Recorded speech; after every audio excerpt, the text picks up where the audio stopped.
Good Sunday morning. Boys got some hot oatmeal. We've got Mama getting groceries. So I want to talk about what's relevant with intercropping. I've had similar broadcasts, but I really want to take my time this morning and get into the nitty gritty of what I think is really relevant. And what I've found out that why I've went wider is it's easier. And I've talking about maximizing genetic expression. And I'm also want to kind of go off a comment I had from my grandpa yesterday. He's always, trying to poke holes in the system. And he thought the wheat looked too good and the beans were going to choke out. Well, I have about 10,000 hours out here in the field. Maybe not quite that much, but quite a bit. And I kind of know the factors of what's going on. So right now the wheat is searching for sunlight. And if you watched the previous video that I shared, retweeted this morning, I talked about my schematic this year. So we went from twin 30s to twin 37s to manure strip till 60 inch, and now we're 19 inch wide wheat on 60 inch centers. And the dog on the leash I'm talking about is the leash length with a vicious dog is what actually grabs the sun and can block it towards the intercropping. So it's only going to grow so far on a corn leaf. It's going to grow so far on a wheat leaf. And the wheat actually raises back up through time. But right now, it's stooling out. And why this is important is we've got to have enough energy for that investment that we're spending between our intercrop. And first and foremost, I think that everybody has their own equipment and they don't want to put the capital forward to do some of these things. But I've seen a lot of people go towards 60-inch corn, and that's a very viable option. But I also want to introduce another option, and that's just to wiggle the rows. I think I know this is a tangent, but I think a lot of our problems in ag, it's not about production, it's about distribution. And I think if we would think about this periscope I'm going to talk about, we could really replace a lot of cost. And, I would say 90% of our corn is planted in 30-inch rows. As you go north, we're in 20s. You go south, we're in 36s. But I think if we took that 30-inch planter and just wiggled your units in, we could do a lot of really cool things. We could get a lot more energy for the intercrop. And I think we could really go towards rye. And why I really think that's important, if we have more energy in between our corn, then we can get a much bigger head start than even in 30. So in 30s, we're kind of calculating, okay, we need to get it out. Then the crop canopy chokes it off and then it kind of comes back. If we would just give it a few more inches, then it would continuously grow a little bit more. And when you look at what happened in Nebraska this year, a lot of people have cover crops, but we've had really cold falls.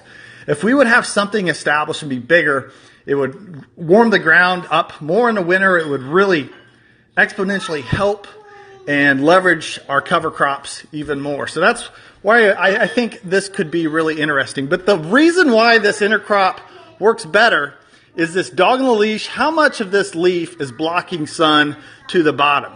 So with corn, you've got a 7 or 10 foot tall corn plant, so that angle is going to be dramatically different. As we go from 20 to 30 to 40, you're talking about a 20, 50, 80 degree angle that's allowing direct sunlight and radiant. It's just going to have more energy down here. Yeah, go play, bud. So when we look at the wheat, the factors are different. The time we can get this out of the way, it's different everywhere else. We're in late June, early July. The height is going to change. And the reason why we went to wide squared, and wide squared is basically what I'm talking about right here, where we have wider centers, but wider individual rows, whether that's a twin or a quad. And what's relevant here is the sun utilization for the middle. So if we're in a 60-inch center and we make this kind of arch with our wheat heads, then the relevant point isn't the center of the row, it's the opposite bean row. So I try to plant it early to get this up. So if I get this height up to about 8 inches, then I go over here, this is 17 inches, we're about 43 inches away. We can get over a 90 degree angle that's going to drive this soybean plant to really not really have a sense that this dog is eating its sunshine. It can have enough energy to keep going. And it's kind of a different play with me. I have the energy where the soybean, even though I have a 43-inch gap between this row and this row, That's going to allow more light to come in. So we're basically making two inverse phi's here. They're really going to drive that plant and accentuate genetic expression. So this is what my mind thinks about all the time. I think we have nearly everything that we need on this planet. We need to move things around a little bit. One little tangent for me with the hog barns, we've got a natural gas pipeline. If I put my ear underneath my green back there, I can hear a thump. That's a unfair advantage as Gabe Brown has.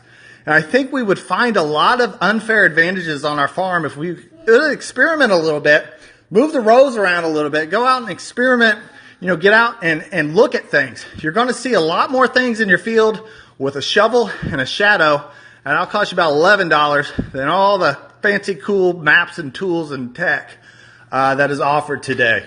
So anyway, I think that's a good kind of understanding of what I'm looking at. So it's not just these angles and heights and all this stuff. Every day changes, the relationships with the plant changes, the maturity, and you got to factor all these together when you're putting a cropping system together. So we're going to do a lot of really cool experiments this year. I talked about the check row corn. We're going to just try to get the best bang for our buck with every input that we put on. And just imagine if everybody did move these corn rows out and we had millions of acres of real thick rye going into wintertime.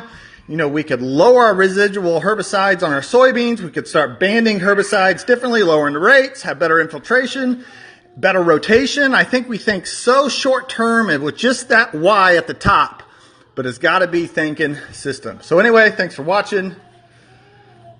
Good day. We have not had sunshine forever, and going to play a little scramble with the high school today, but thanks for watching.